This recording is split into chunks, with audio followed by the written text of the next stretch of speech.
The Black Sassy Man is here to save you from your demonic cuckoldry. So let's turn off our black pornography and watch some wholesome manga with Sassy. Today we're getting into the Berserk manga proper, so click the link below to follow along. Alright, here we go.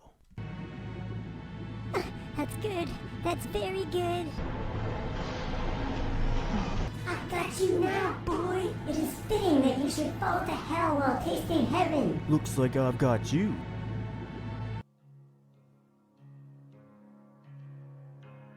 Ah, shit, too bad, you missed. Crit's struggling. How am I supposed to hit you if you keep moving? I feel sorry for that elf. There's nothing we can do. Not even the mayor can stand against the men from Coca Castle. It's best just not to get involved. Hey, I'm next. I'm gonna mess this place up a little. Eh? You bastards, untie me. I'm gonna shut that mouth of yours. Don't struggle now. No way. Igor, fucker, who did this? That must hurt. You're a robber for Coca Castle, right? Answer me. That's right. Good. Now would you be so kind as to relay a message to your master for me? What might that be? Tell him the Black Swordsman has come. That's all. The Black Swordsman? Behind you. Huh?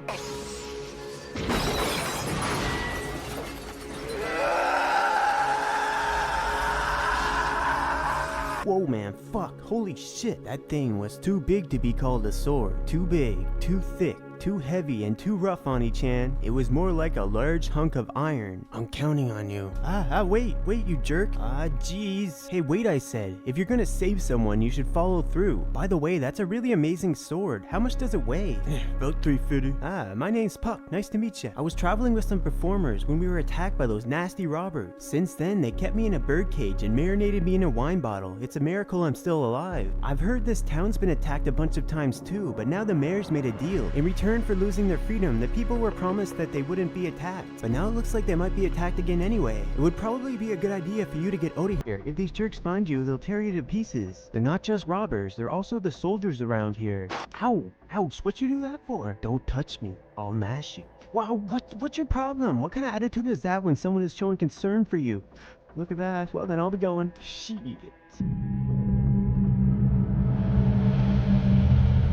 You're such a stubborn fellow. You could at least make some sort of noise, huh? How about it? You shit! Stop, that's enough. But this, Lord Mayor, does this heap of weapons all belong to this man here? Yes, maybe he's planning to start a war all by himself. He doesn't really know his bounds. Are you a mercenary? Stranger, you have done something terrible.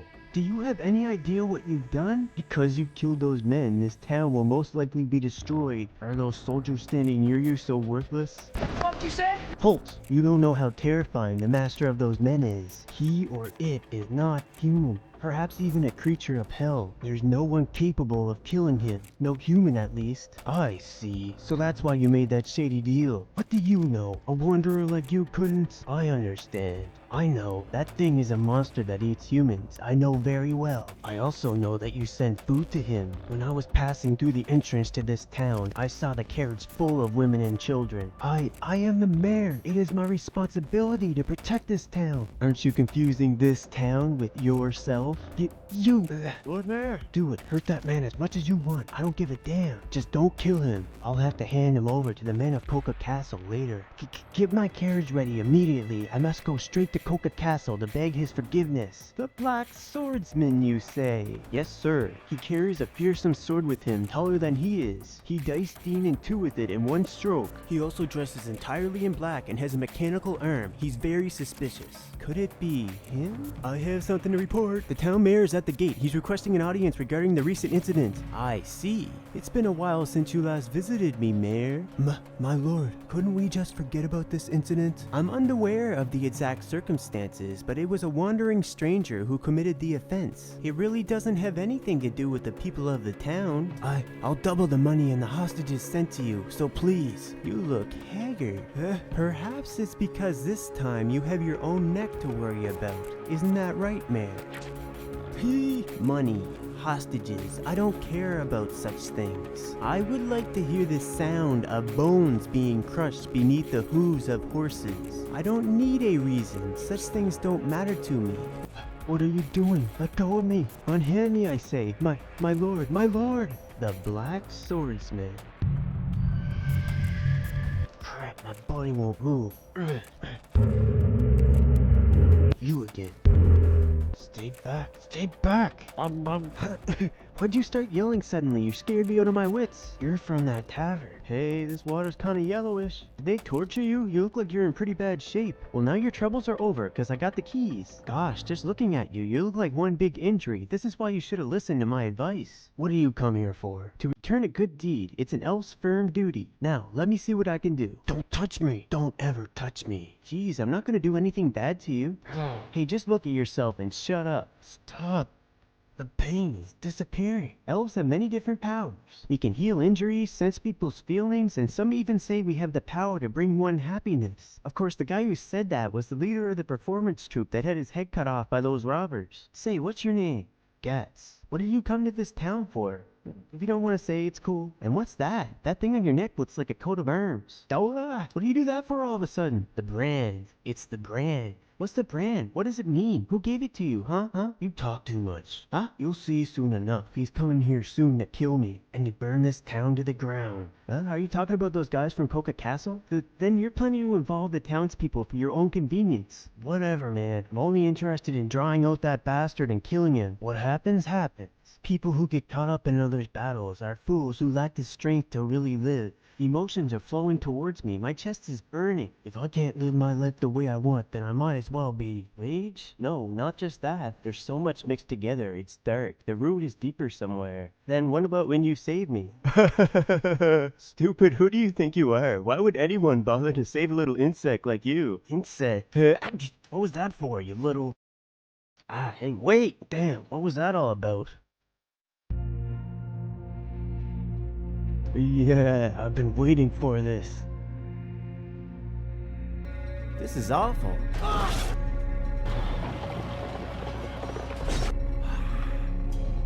That one isn't human. Keep going. Burn it all. What? All of the corpses?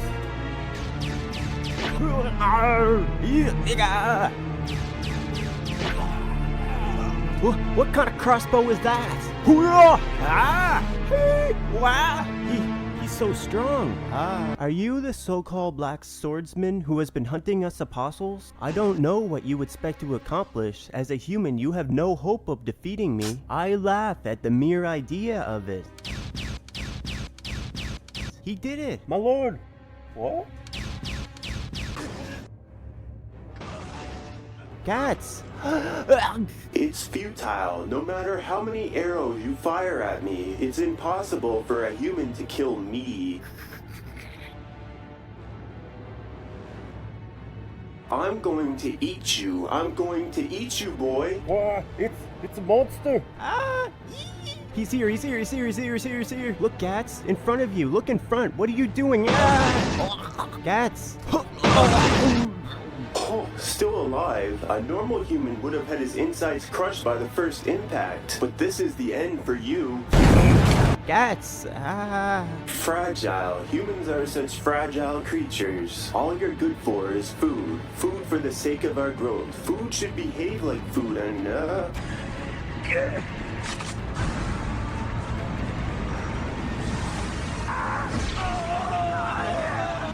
Gats. I feel sick. It's still alive. Hey, don't die yet. Stop, please. I thought you said it didn't matter how many arrows I shot at you. It must be tough. It's taking a while for you to die. It's true what you say. Humans are weak and we die easily. But no matter how weak we are, how much we're tortured, how much we're trampled upon, how much pain we feel, we still have the will to live. Why don't you taste a little bit of that pain too? Please stop. Yeah. Who are you? That's the sacrificial brand. You. Godhand. Where are the 5 members of Godhand? That is... I don't know. That is the place one such as I is not permitted to enter. It's true. Enjoy your slow death. I think I'll let you burn. Wait, please. I don't want to die. Help me. Help. Who is it? Alright folks, that was the first mini story arc, not chronologically, but we'll get to that. Now if you enjoyed the video, give it a share, and if you like Berserk, give a thought to buying one of their manga books. In fact, do us all a favor, send Kentaro Miura $100 and a letter saying to stop being such a lazy cunt. The guy's been torturing his fans with slow releases for years now. But whatever man, Berserk is some good shit. Until next time, this is Sassy saying, let's make anime great again.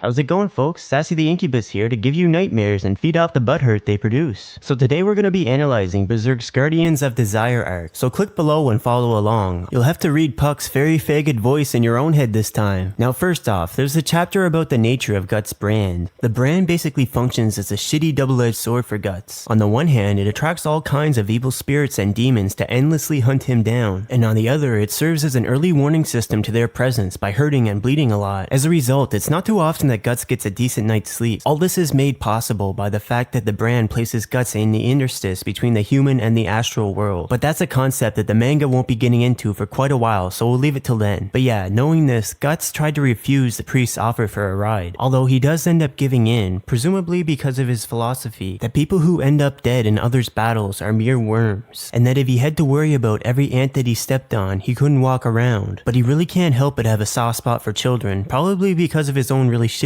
childhood. I mean, the only thing he's really consistently had through his life was his skills with the sword, and it really shows. Basically anything he can touch with that big BBC sword will be obliterated, with the exception of a few apostles. What I don't get though is how does he stay so strong when he's always exerting himself and bleeding and he never seems to eat? Like, you're kinda just forced to assume that he catches blood and bits of flesh in his mouth during fights. But damn, you know, that thing he swings around is too big to be a sword. It's more like a giant plot device symbolizing the weight of the challenges Guts is trying to overcome. Well, also, as Kentaro admitted, it was a gimmick to get people interested in the manga. The idea of using giant phallic symbols as a selling point was pretty groundbreaking at the time and saw no end of imitations. I mean, the big fucking sword trope is pretty overplayed at this point, and it has a lot to do with the fact that more recently started mangas use older mangas as their source material. This is a big reason why the art form is becoming less of a reflection of real life and more of a reflection of fan service weeaboo cancer. So anyways, I think Vargas was a great character. He's very similar to Guts in some ways and offers a reflection of Guts' own self-doubts. As Puck points out, he was in a battle that he had no hope of winning, and that he made Guts fear that Vargas and himself were the same in this respect. With that said, Guts distanced himself from Vargas, whom he saw as weak and ineffectual, and after his death, he simply came to the conclusion that he won't fail, unlike Vargas, and all the other vengeful spirits that had a bone to pick with the Count for that matter. Speaking of the Count, one of his abilities as an apostle was to use his mouth-to-mouth parasite to create deputies. Zondark got BTFO'd as a human, but as a quasi-apostle, he really managed to push Guts to his limits, revealing that Guts can swing the big black Goron sword with real finesse. By round 3, Zondark more closely resembled the Count's apostle form than himself, and as such couldn't simply be cut. He would just regenerate, and was really giving Guts the business until he revealed his own weak point. Well, kinda. This is where we're introduced to the Count's daughter, Therisia. The Count had kept her caged up in a room for several years at this point to keep her from the truth, and while Guts walks through a bunch of fodder, she explains to Puck that there was a day that the Count changed. Like all apostles, he had to cast away his humanity in exchange for his new powers. He also started eating people. It's not really explained too well whether this is a requirement or apostles just get a real sadistic kick out of it, but this was the reason why he was capturing so many people under the guise of hunting heretics. Now, unlike the cocky snake faggot, the Count goes full out slug mode from the beginning, which, you know, could have been avoided by not openly declaring war in the beginning, but at least he's practical while fighting. He'll also do just about anything to win, including using human decoys and hostages. And the Count's love for his daughter is something that both Guts and the God Hand are interested in. For Guts, it's as simple as hiding behind her while he shoots the Count in the face. But for God Hand, they want him to sacrifice her so that he might undo his defeat and continue living. You see, that's how Behelites work. They wait till you're at your worst and ready to do just about anything to get out of your situation. That's when they call the God Hand to make a deal. But this only happens for those who are predestined to have this opportunity. But as we see, they're not predestined to always say yes.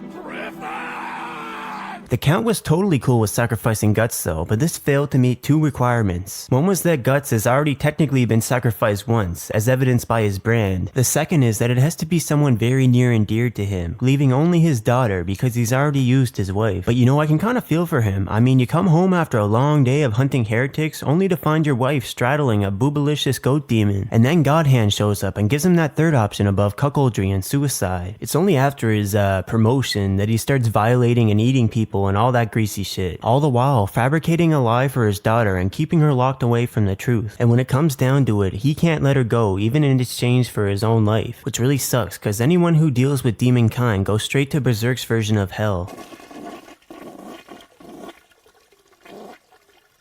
And this includes branded individuals such as Guts. The Chain of Souls even tried to drag him there right on the spot, and he was just lucky that his cannon fire at Griffith was enough to dislodge their grip. And when it's all said and done, Thericia, despite everything she's been through, finds that she still has the will to keep on living, and not go out like an emo with a knife that Guts gives her. And Guts leaves satisfied when she despises him for everything that's happened. I think that's because he believes that it's better to be angry than full of despair. To this end, Guts doesn't mind enduring the young girl's hatred, and on the down low, her plight even moves him to tears. So anyways, does that freaky staircase place where they met Godhand look familiar? Well, that's because it's based on a famous painting called Relativity by MC Escher. The guy's surreal art style is one of Miura's sources of inspiration, and sometimes he'll do a direct tip of the hat like this. Okay, that's it for this one. If you enjoyed the video, give it a share. And if you enjoy Berserk and want to show your support, then buy a volume or get a brand tattoo or something. Until next time, this is Sassy saying, don't give in to predatory business practices.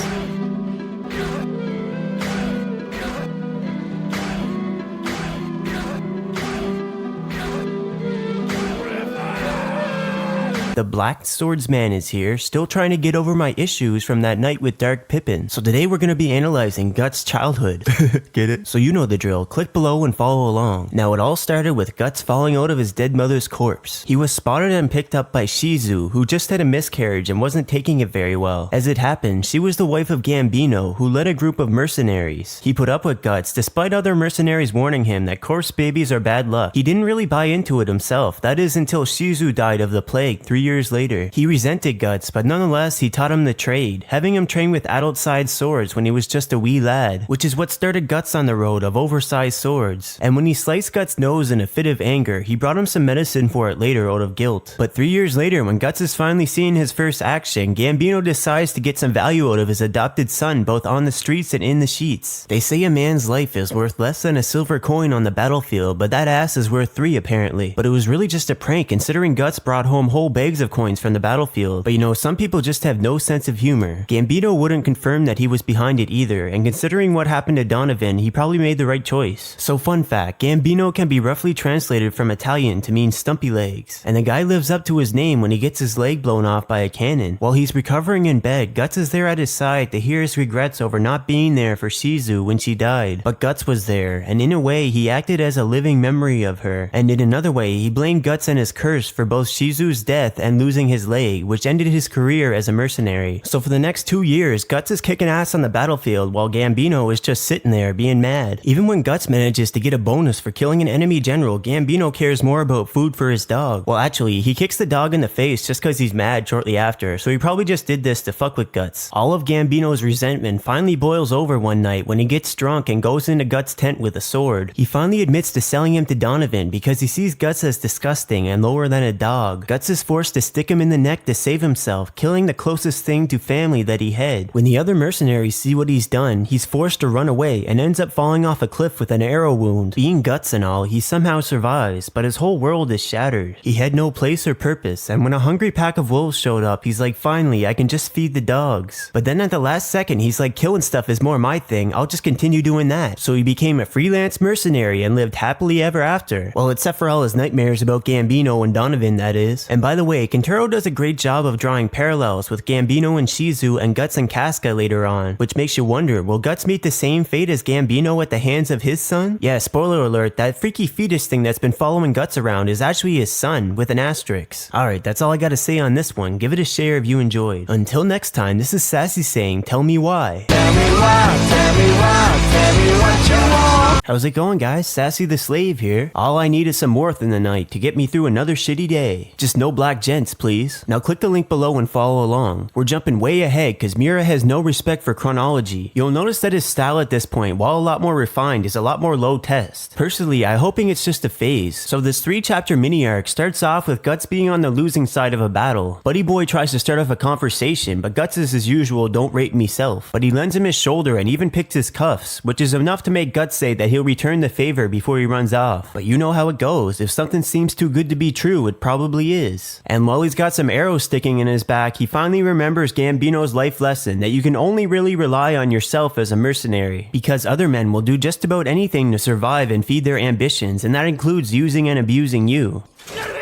So Guts gets thrown in a cell, starving and cold for the night. Well, he does manage to snack on a rat, but in his dirty cell, he doesn't have access to his off-screen all-you-can-eat buffets. This is when he meets Chi-Chi. She's a good reminder that Berserk doesn't totally fit in just one category, being so disgustingly cute and endearing. Miura himself says that Berserk has some traits of a shoujo or a teenage girls manga, like how there's so much emphasis on the character's feels and how emotions can overcome logic when it comes to the character's different choices. Chi-Chi was so excited to help Guts and be with her friends that she thoughtlessly picked all of her leaves to help him, basically killing herself because she was too excited to think of the consequences. According to Miura, Berserk is a mix of Fist of the North Star and Rose of Versailles, and that's what makes the characters of Berserk seem more human and relatable. And as far as the setting goes, it's heavily inspired by Gwyn Sega. So anyways, Chi-Chi warmed Guts up, but he's still hungry and weak. He's definitely a couple weight classes off for his fight with the Viscount's son, which is the usual, except that they give him a shitty butter knife sword on top of it all. The Viscount wants his third strength son to get a less than honorable kill under his belt. That way he gets the prestige without the risk of a fair fight. Just when Guts is about to gas out and lose his face, he has a flashback to Gambino teaching him a secret merc jitsu tactic for taking down nobles with heavy armor. Keep an eye out for you, Stingray. Of course, Guts knows better than to leave it up to the judges, so he continues his Brazilian-related fighting tactics by taking the rich man's son as a hostage and making demands. They don't really intend to give in, but by some miracle, he makes it out alive, as the castle is attacked and he's ironically saved by What's-His-Face. And then there's just a touching moment where he does his best to fulfill his promise to Chi-Chi. Alright, that's all for this one. Share if you enjoyed. And maybe buy a volume or something to show Kentaro some love, cause I don't like the look of his progressing interest in lollies. Until next time, this is Sassy saying, don't be a mook, spit on the duke, and if you're gonna be dumb, then you better be tough. When you get knocked down, you gotta get back up!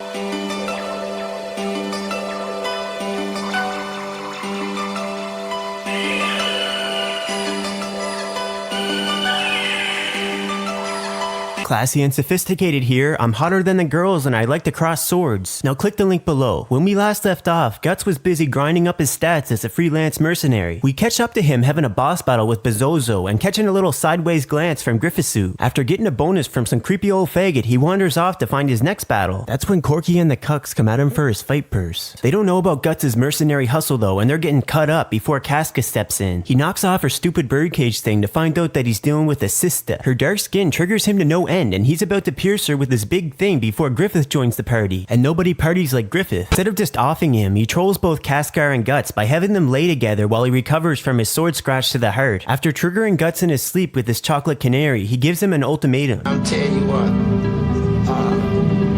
I like you, and I want you.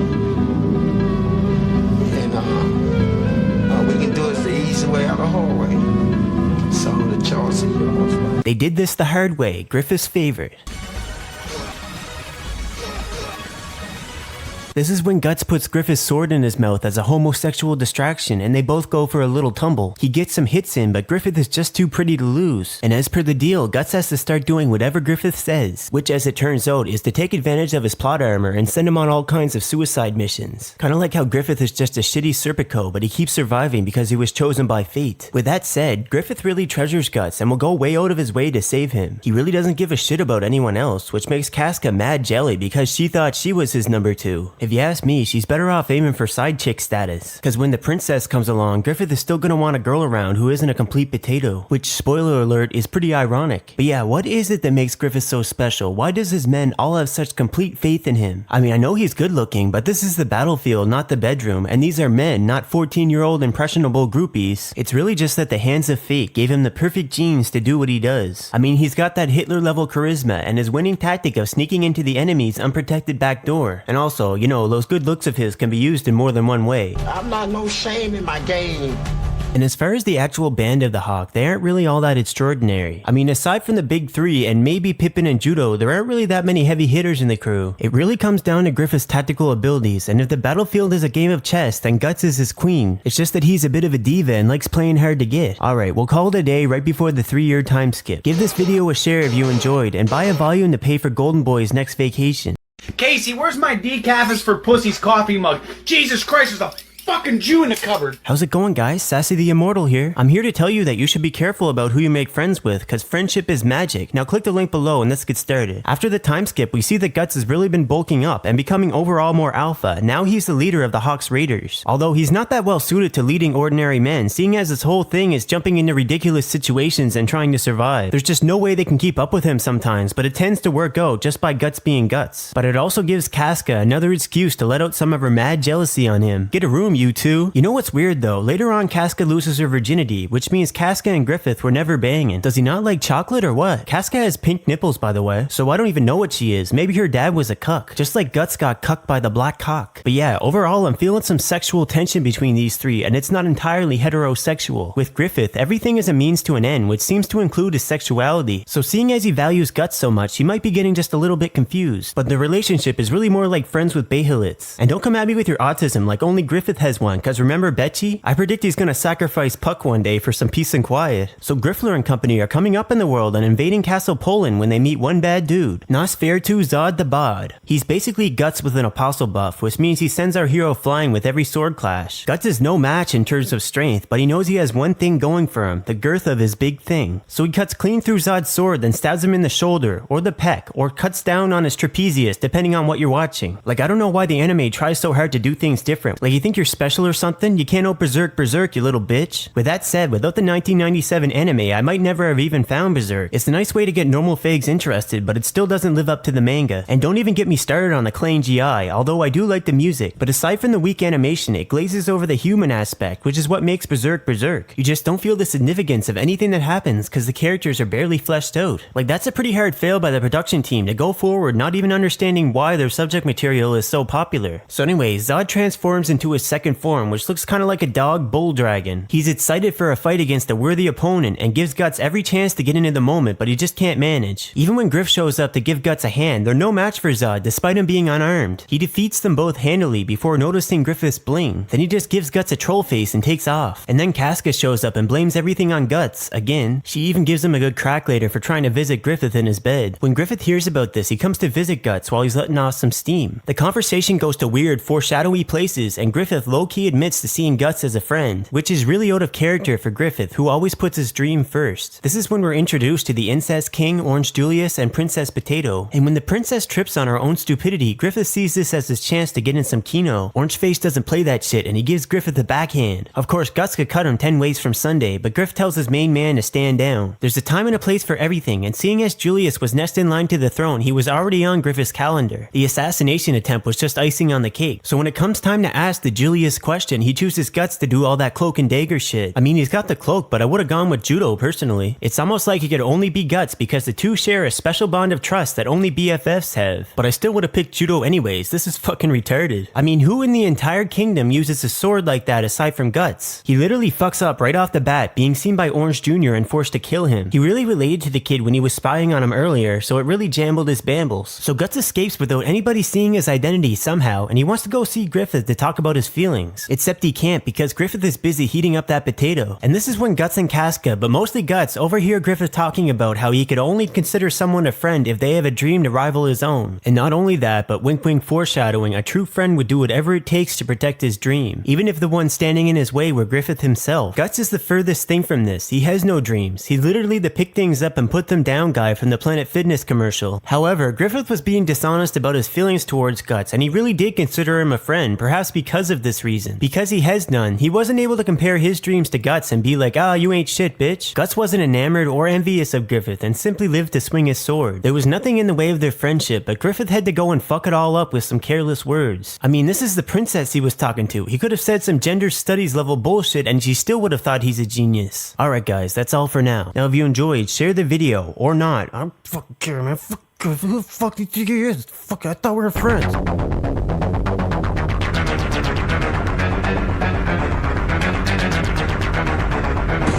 What am I doing here? It is I, Sassy, head of the Blue Whale Assault Force Annihilation Corporation, and it's time to employ Mira's 29-year-old technique of introducing shitty comic relief villains. So just fuck my shit up so we can get the boss going and Pedo Bear. Now click the link below to get situated. Now despite being one badass bitch, Casca's Hot Pocket still has to take out the trash once a month, and the timing isn't always the best. So her feminine flow makes her weak on the battlefield and lands her in a facial abuse kind of situation where the enemy leader is making fun of her and looking for interesting ways to penetrate her.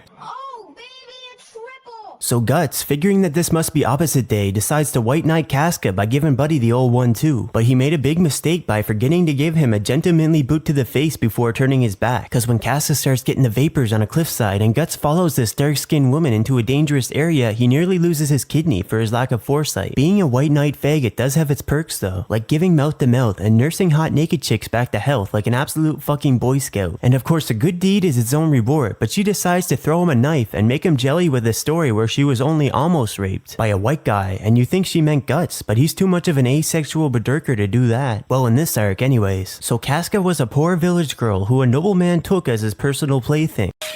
Take the sword. The sword? Huh?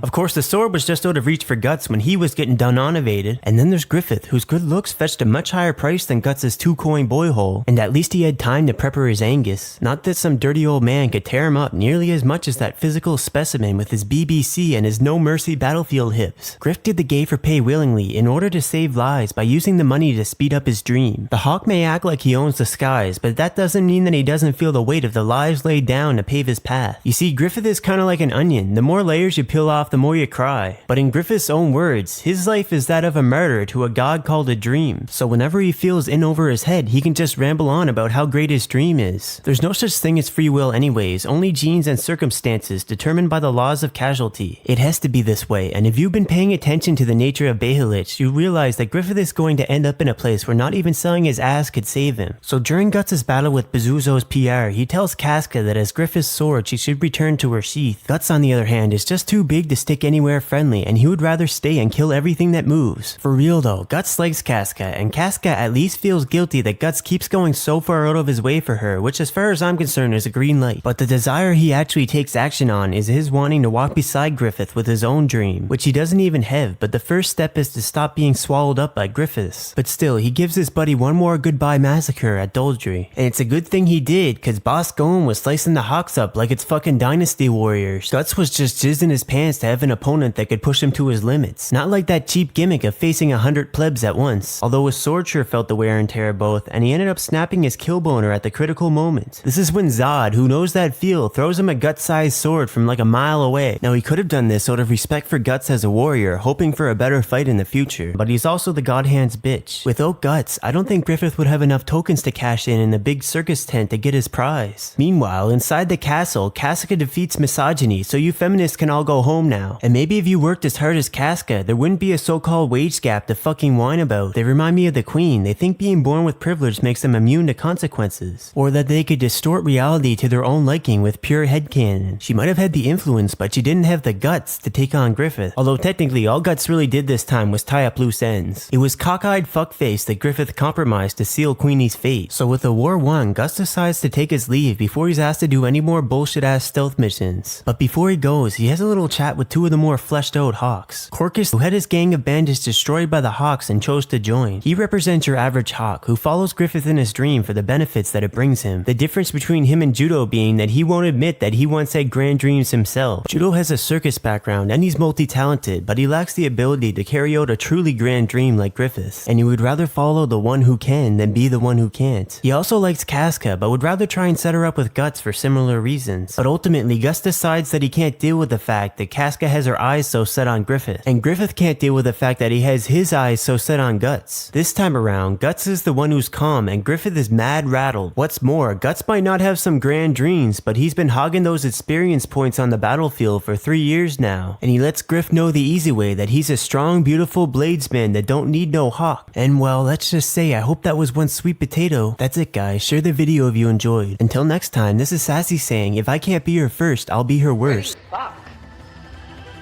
Everywhere. I'd fuck me.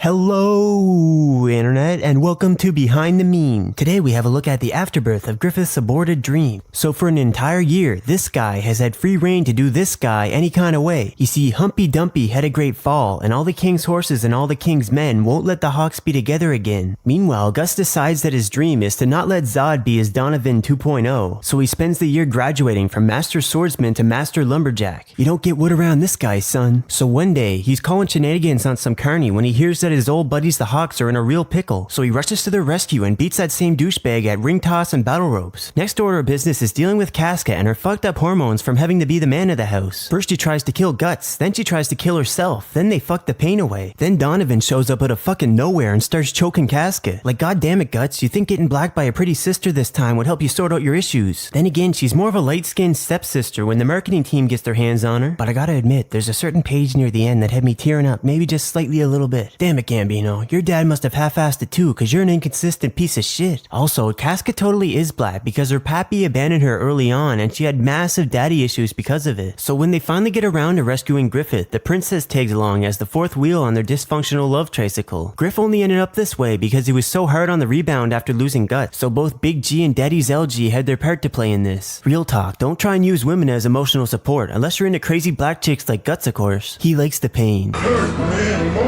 Meanwhile, Casca wants to have her Guts and cuck him too with some husband scrub. When normal soldiers aren't enough to keep Wishbone from flying the coop, the king sends in the Barakashaka's Tunnel Snake Division. That's us, and we rule!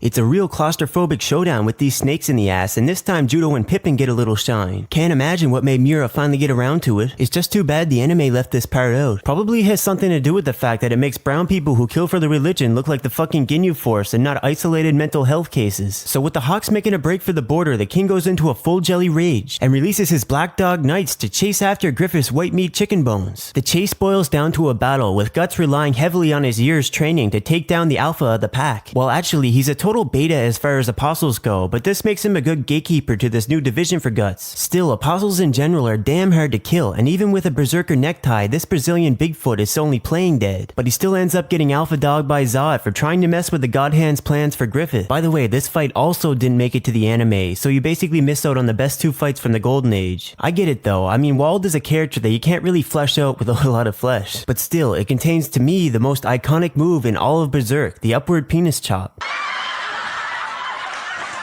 Alright guys, that's all for this episode. Just one more and then we can start feeling like we're better than those fags who only watch the anime. Just kidding, we already are, we got Wald. But yeah, share the video if you liked it, and until next time, this is Sassy saying forcing positivity is for fucking livestock.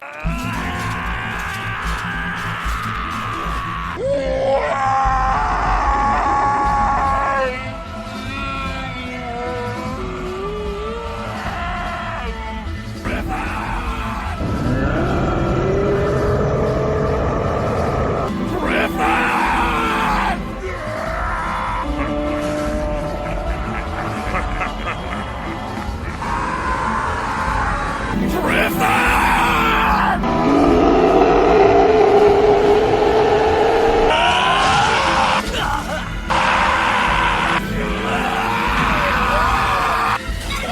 Hey guys, how's it going? It's the idea of douchebag here. It's time to anoint the final member of Cuntfist so we can usher in a new age of butthurt. So let's all click below and enjoy Griffith's little wet dream. And then you can do your little virtue signaling disapproval of Griffith's choice in the comments below like you're fooling anyone. But was there really a choice? In this world, is the destiny of man controlled by some kind of deep state bagpipe? Is it like the hand of God trolling from above? At least it is true that man has no free will. So don't come here trying to shill me with your big fancy words trying to blur the lines between perception and reality. I mean, if there is a God, this is just him playing stop hitting yourself. So to help illustrate my point, let me tell you a little story from back in the day. So for my last year of high school, I didn't have any real plans, but I was hitting those books hard to try and open some doors for my future. I made it about halfway through the year before I was just starved for some fun, so I started hanging out with some old friends and smoking my first cigarette. And I say old friends because I already fucking learned my lesson once with this crew. You see, these are the kind of guys who always go on about how fun it'll be to do some stupid shit, but when you actually do it, you always end up in some kind of faggoty, pathetic situation. It's not even that they fooled me time and time again. I made myself believe it just to get away from this school shit. So being the off the rails kind of faggot I was trying to beat last time every time we went out. The worst part about it was that I took advantage of my only decent friend by using his place for a vodka fueled shit show. So I get a couple beers and about half a bottle of vodka in me, and then we go for a couple puffs on the top of a flight of stairs. Of course I'm smoking 3 at once, so I get lightheaded, tumble forward, and nearly break my damn neck at the bottom. Like, I don't know about blackout drunk, but I was black and blue that night, and I was trying to crawl my way back up like it's fucking D-Day with my entrails hanging out. It just so happened that we had this airsoft gun on us that we had spray painted black because we're fucking geniuses. So my sober quote unquote friend and this little girl started shooting me on my way up. I almost make it back up, but I fall backwards and nearly break my neck a second time. I should also mention that at an undetermined point I had started puking from all that alcohol and cigarettes. And despite the fact that we were indoors, it was a cold December night and it was freezing at the bottom of the stairs, and all this puke I was caked in was sucking the heat out of me. Between that and the alcohol, I felt like I would freeze to death if I didn't brave the stairs and the incoming fire. I made it nearly to the top just to discuss my fat friend who was also going hard that night. So he pukes down onto me, mostly directly onto my face and into my mouth. And I have to admit, in the state I was in, I kinda let myself enjoy the warmth of his innards. Then my stomach catches up with the situation and we have this double puke fountain thing going on. We just kinda puke ourselves out from there, ruining hundreds of dollars of new clothes that someone left on the steps. And when he thinks I'm done, my good friend whose house we were ruining drags me to his bathroom tub. But on my way there, I still managed to puke in that little girl's shoes. Anyways, moral of the story is it had to be this way. There was nothing free about any of the choices that I made. They were simply links in the chain of causality. Griffith too was chosen by destiny, and him and Guts were meant to play off each other like they did to reach this point. It's not like you should get super bummed out about this though. The choices that you make are still your own. It's just that freedom is an abstract concept that always begs the question, free from what? The British? Virginity? The chain of causality? Like, what the hell would that even look like? Well, how can something happen without a reason? But then you want to come at me like, oh, but I feel I have free will, that means I do. Well, I have no time for your feelings. In the fucking Bible, God gave man free will, but at the same time set up a bunch of rules that if he disobeys, there will be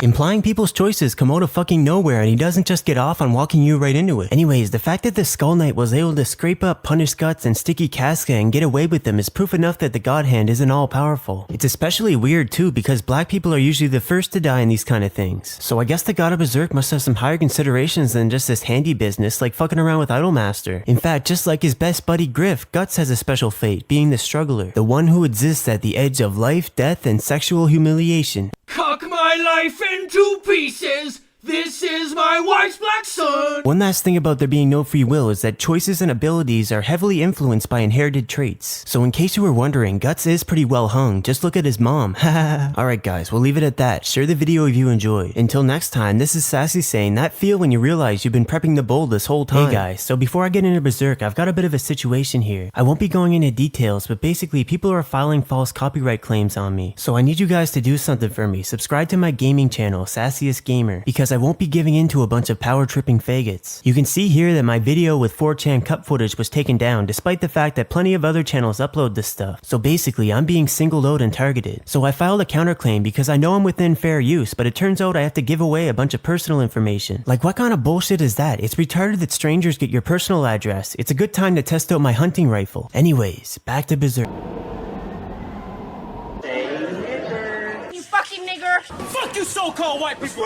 Damn gooks! You stupid ass Persian bitches, stupid ass black nigga bitches, Dumbass, tonto-ass Native Americans, Mexican faggots, niggas with titties, curry-shitting, coolie towelhead faggots. Sassy the Dragon Slayer here. You know what? I'll just cut whatever. Now click the link below so you can follow along. So now that we finally know what the Black Swordsman is all about, we catch up with him 2 years later as a seasoned vet. Now he's so used to taking down demons that he's pretty low energy around normal folk. Well, actually, he just hasn't slept in days. The only thing that keeps him going is that little sniff of Griffith's panties he gets with every kill. So by chance, he saves broken home Jill, and when she gives him a clue about a possible apostle, he follows her home to her shitty town. But when they get there, Fuck pucks everything up with a case of mistaken identity. Apparently the town was being raided by a bunch of elves that like to bug out and take the children. And there's no pizza at Misty Valley, but there is a strange kind of child grooming going on. Luckily Jill with her fuckboy father gets all daddy issues on Guts and gives them the intel he needs to move forward. Of course she's way off the mark thinking Guts is some kind of Mr. Bad Boy Rogers, considering he doesn't give any special thought to children. But it's not like she's used to that going well. In fact, Jill looks up to Guts because he has the strength to take on his own ridiculous battles, while she can't even handle a shitty version of Cotton from King of the Hill. Oh, that's cold, man. So as things develop, both Guts and Jill head off to the Misty Valley to see this Rosine girl. But before that, Guts is feeling a little under the weather, so he takes a little bump to keep his high energy.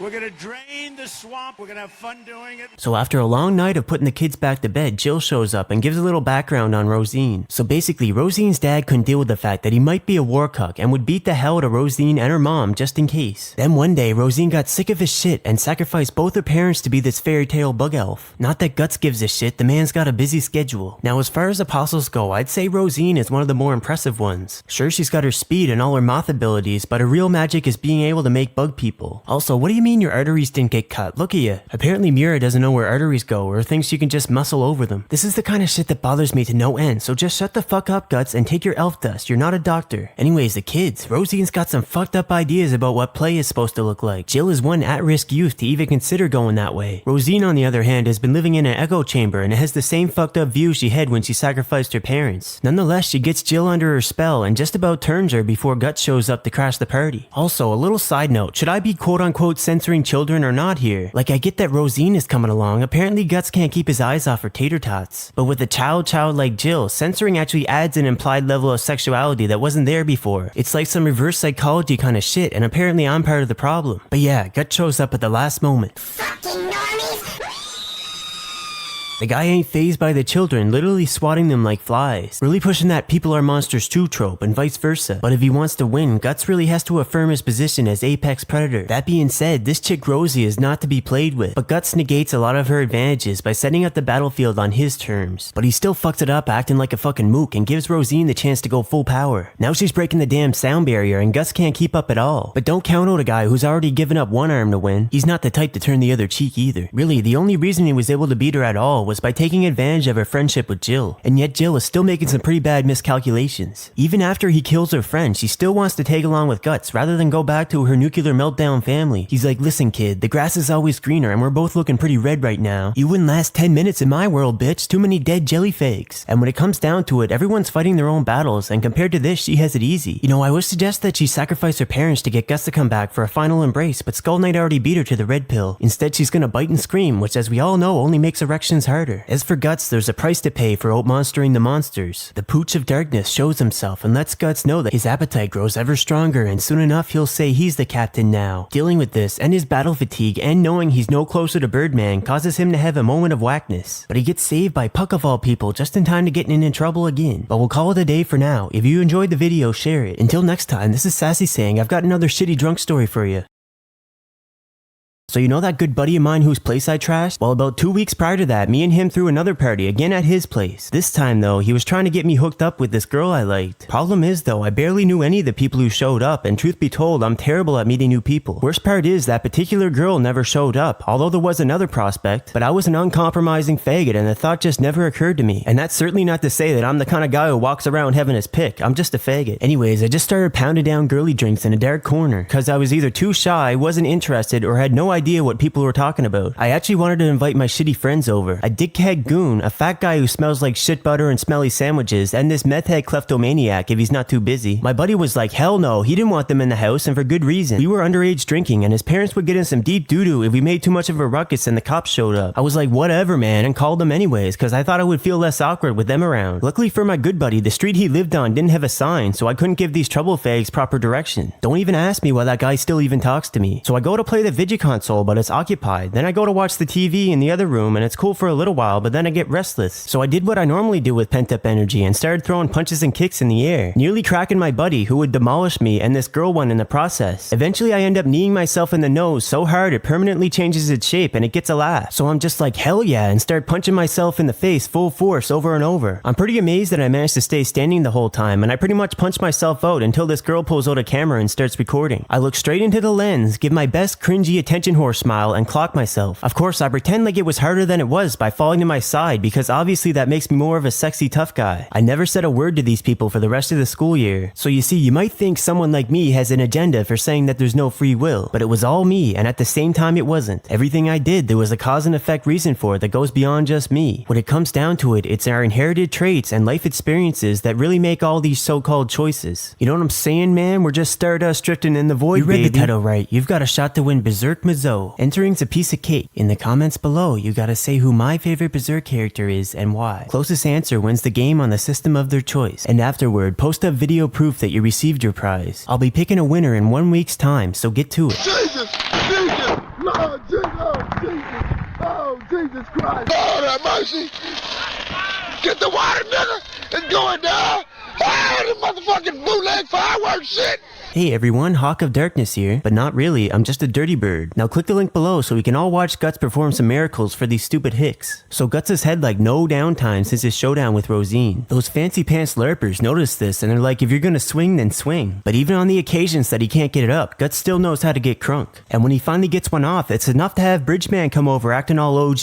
More like an old gay if you ask me. In fact, his thrusting is enough to make Guts run towards the only woman. But Slippy Co ain't having that, and we end up in some kind of BDSM situation. The weird thing is, Guts is the one being whipped, yet he's still the dom, and by the end of it, Farnese is just salivating over that brutal bod. And if you think that's bad, just wait till you see how shit she is at breaking horses. She ain't into that beast shit though, she'll only be a good cowgirl for Guts. It's just a good thing she's got Snake Boy around to give her the slip from her own incompetence. Sucker slash. Serpico's name can be roughly translated from Italian to mean serpent or reptile. Unlike Griffey, he doesn't trouble himself too much with keeping up appearances. He's a dirty motherfucker. After all, birds evolved from reptiles, and that grandiose appearance was just added fluff. But you might be like, oh, birds can fly, that's something tangible, but what about pterodactyls? What about Jesus Christ lizards that can walk on water? And I'm not just saying this because he's got the same shifty chinky eyes as I do. Also, a griffin has a bird head and the body of a big strong animal. He likes to give the orders and look flawless while his body does the dirty work. Serpico would rather not do a goddamn thing, but he will do his own shit. Meanwhile, Guts is most associated with the dog, which is why the crazy white girl was so eager to climb on top of him, and no one must know. Horsecocks, on the other hand, that's more for those to the death kind of faggots. So meanwhile, all over Midland, Conrad the Godhand is doing his freaky plague rat thing. And between that and the whole country just being fucking worn out from the 100 Years' War, the Hindu Kush decide to invade. And in the capital, the king dies while getting cucked one last time in his dreams. In fact, just about everyone dreams about the hawk, so clearly the astral propaganda machine is in full swing. Everybody knows about the bird, bird is the word, amen. Guts has another dream about his dark-skinned beauty being burned as a potato witch. So he rushes back to Godo's, and sure enough, people are always fucking up when he's not around. At least they're good enough to fix up his shit before he takes off again after his woman. Although technically, she hasn't reciprocated any of Guts' affection since before the eclipse. But who cares what she wants, right? In the game of patriarchy, women are the ball. It's just a bit fucked up that when left to her own devices, she starts rolling towards Griffith. Now, I would make a joke about how women love guys who abuse them, but it's not even that. She's actually kinda sorta his mom. What? So anyways, Casca ended up being taken in by this hooker crew near the Tower of Conviction. There's badass Luca, cowardly Nina, smug Lucy, fatty Foke, and Pepe. There's also Elaine. She is the kind of syphilis that attracts demons. But at least she has a badass crack baby that sends them on their way. So the whole area is filled with refugees fleeing the Kush gangs. There's all kinds of criminals, rapists, murderers, and worst of all, communists. But for real though, the most dangerous element among the refugees can be found in the cave of sexual emergencies. That's where Guts ends up having a go over Bling Witch Casca with their leader, Kevin. Fuck you, Kevin. You're not fucking getting any, mate. I'm gonna fucking cut your neck, mate. So things are looking good for once. they've got Casca and Guts is trying to catch up to the group, but then Serpico gets in the way. He won't have this big man getting in the way of their incestuous sexual tension, but he doesn't have much choice because this big man has some big balls. Anywho, let's talk about Maz. The guy's a semi-interesting character because he believes that whatever he does, he's in the right, even when he's wrong, because it's all part of some vague grand design. I mean, he's just a half step from saying, I'll just do whatever the fuck I want because God loves me. But the truth is, right and wrong are a lot like right and left. It's all about perspective, and there's always the chance you're missing something important. Like when you bring home a dark magician and don't expect some black magic. It's his disciples that do a lot of the dirty work though. Basically, the guy picked up some deformed outcasts with low self-esteem. If I was eloquent with you, you would still look at me as a scumbag. They're pretty tough too, especially after Eggman gives them an apostle spawn buff. Speaking of which, he's the puppet master in all this leading up to the ceremony. This guy really flips the apostle rules on their head by sacrificing himself for the sake of a so-called perfect world, which really just amounts to Griffith coming back, that fucking narcissist. But hey, if it's possible to look so good it can't possibly be rape, he's the one. Okay guys, that's it for this episode. Share the video if you enjoyed. Until next time, this is Sassy asking, who's my favorite character? How's she going guys? It's time to announce the winner of my Berserk Mazo contest. My favorite character is Guts. Yeah, I threw you a couple red herrings, didn't I? But why? Well, there's plenty of valid reasons, but I can only pick one. You see, I look up to Guts as a sort of role model, especially when he's dealing with situations that I can relate to. And there ain't much I can better relate to than these words right here. Although in my case, I'm usually the one causing all my own problems. Kinda, you know, no free will and all. Sure, I have some things in common with Serpico, but that doesn't necessarily mean I like the guy. So to the winner goes the prize.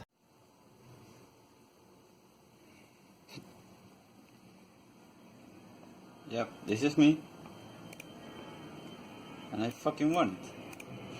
Hell yeah. Now while we're here, let's look at some worthy mentions. Now as far as Jill, it's nice to watch Guts rub off some of his badassery on her, no pedo. But you know, she's in that twilight zone where she's too good for the people around her, but she's not good enough to get away. Just kidding, that's how everyone is until they're so broken that they're just as bad. But you know, there's an old saying that I like, as long as you're still alive, there's hope. Hope that you get one of those magic red rocks so you can finally piece the fuck out of this shitty village. In reality, we've seen enough chapters of Falconia without her in them that she's probably dead. I find Joe relatable because he represents the frustrations of trying to be practical with the cards that you're handed. With his keen perception and self-awareness, he can't delude himself into thinking that he's something he's not. With that said, maybe he should have acted in his own interest a little more. You know what I mean, Casca needed some sexual healing from somebody. Nobody knew Guts was gonna come back. Instead he waits till he has a couple holes in his chest to say a damn thing. Cringe fest over here. But yeah guys, some pretty good entries here. Now I'll be back with a new Berserk video real soon.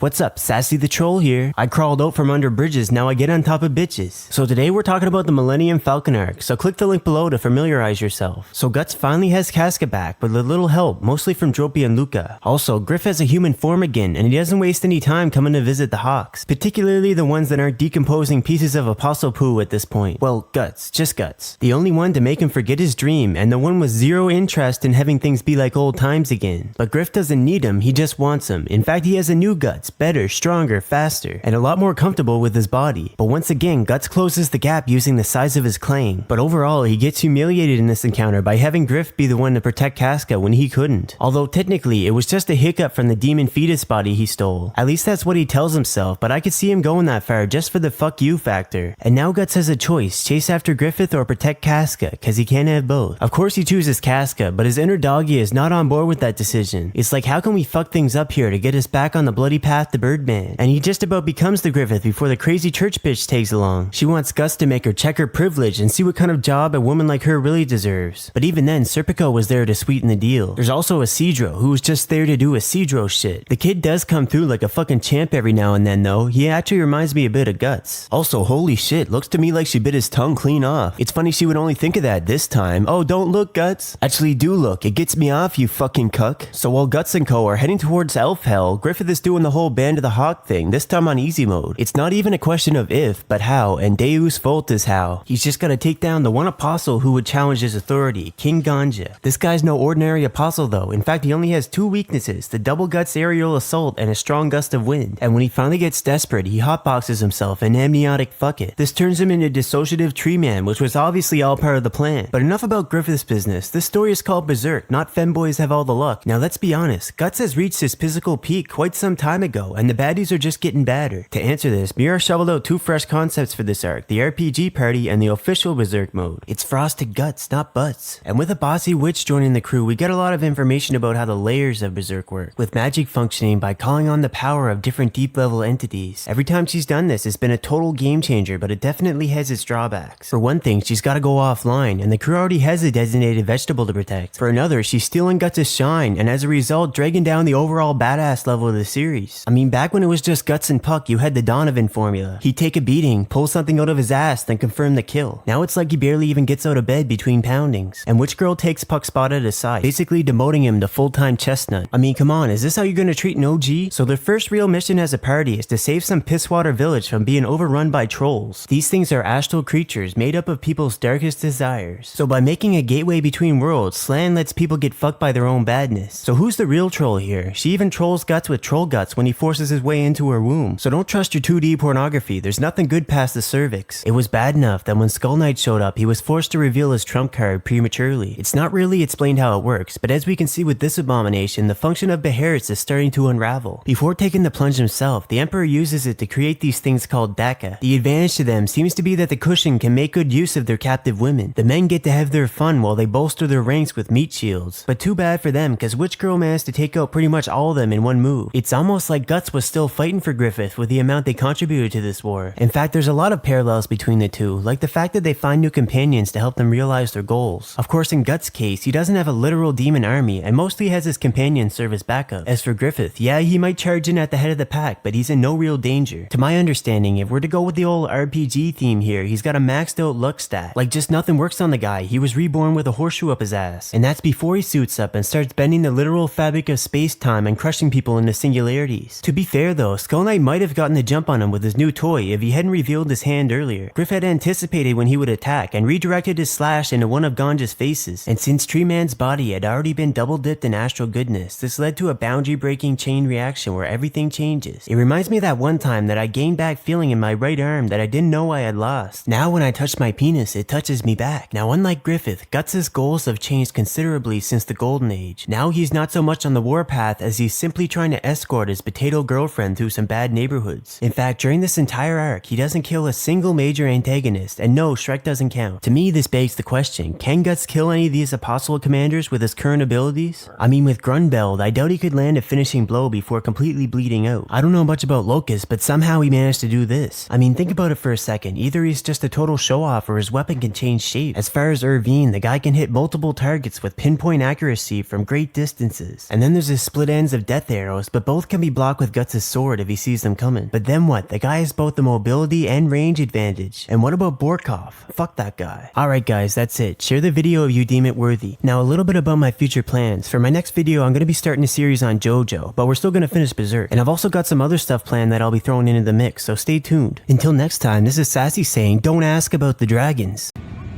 Come on. Gotta go. Oh, busted his lip. Oh my god, look at what you did to him! I played that video over and over again and jerked off a million times.